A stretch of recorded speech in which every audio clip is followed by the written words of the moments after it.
I start with a basic white silk off a bolt, just fabric that comes from China where the silk moths are.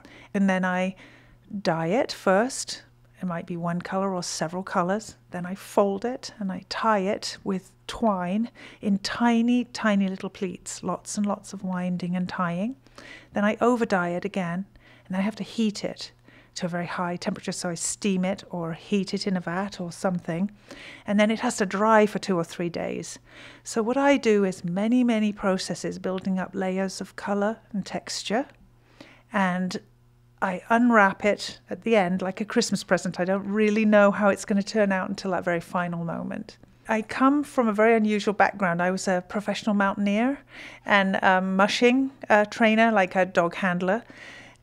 So I started about 7 years ago just as a hobby, and I've been selling shibori for 5 years.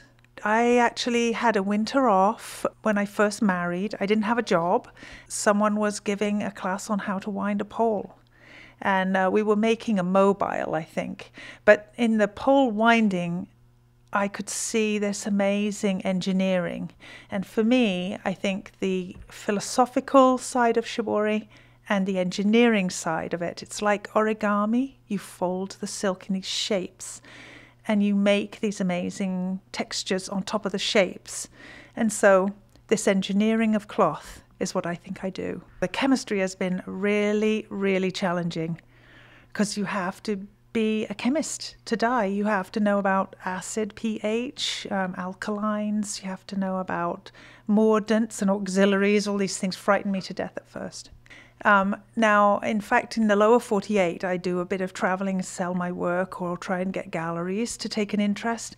And the best thing that's been said to me is that my work is very refreshing because I have not been taught by someone else, and I haven't been, down the conveyor belt of traditional craft. So they said it's really different as a result, which is good, I hope.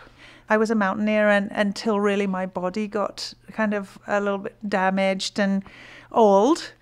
And to me in mountaineering, it was always the horizon. You're just, all the false summits, you're just climbing, and you just put in the effort to get up.